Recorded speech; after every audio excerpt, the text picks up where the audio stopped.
While there are many things that can steal your time, one of the most common thieves of time stealing is procrastination. Welcome to Momentum Live. I'm Brooke Scott. So we've all done it, and we've all found ourselves in a position where we're supposed to do something, we need to do something, but we can't seem to get started, or excuses keep coming up and getting in the way for why we can't accomplish what we need to accomplish to get there.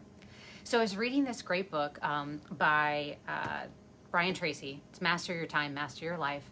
And he talks a lot about, obviously time. The whole book is about time. And the section that got into procrastination, it got me thinking, what is it about getting things done that's so difficult? So I stumbled on this article written by two accountability coaches. And ultimately what they said is there are 4 types of procrastinators. So I'm going to run you through those. So the first procrastinator is going to be the performer. The performer says, I work well under pressure. And basically they force themselves into performing in a smaller box of time than they really need to.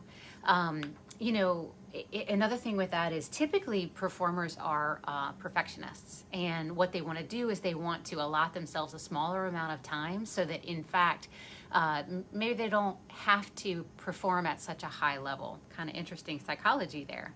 So the biggest challenge that performers have is getting started.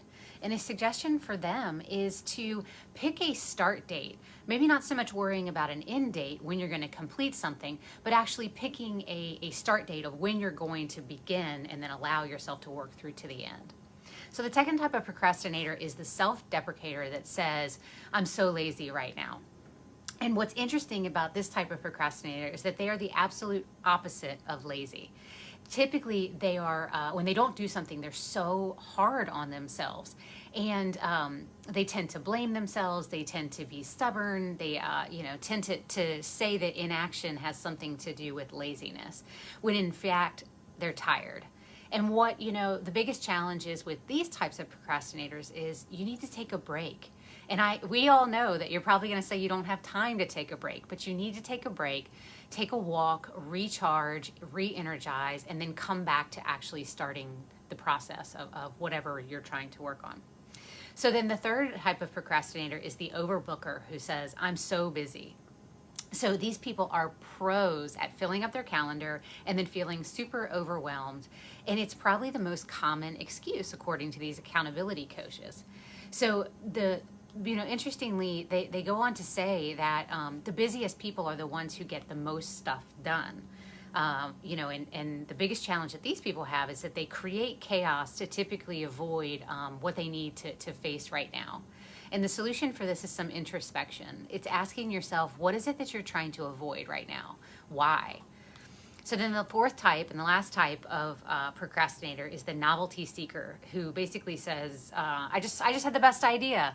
And they're subject to the shiny object syndrome. So one of the challenges that they have is actual completion. There's always a new idea. There's a new, great, better thing to do. So they get started, but they don't complete. So one of the suggestions for these types of procrastinators is if you're in the middle of a project or a task and it's not quite complete, take that new idea that you have and write it down. Put it on a sticky note. Put it somewhere that you can come back to it, but don't let it be the thing that keeps distracting you and dragging you away. So I thought these 4 types of procrastinators were kind of interesting.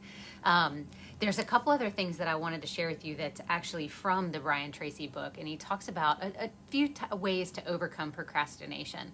And one of them is to think on paper. So put out all the steps, all the tasks, all the ideas, everything you need to do to accomplish something, and get it all out on paper so that then you can start, working through each item.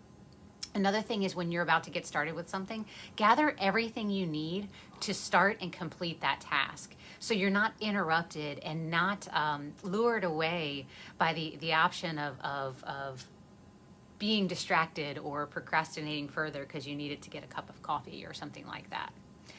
One thing that I loved that came out of this, it says, remember, just do one thing to get started.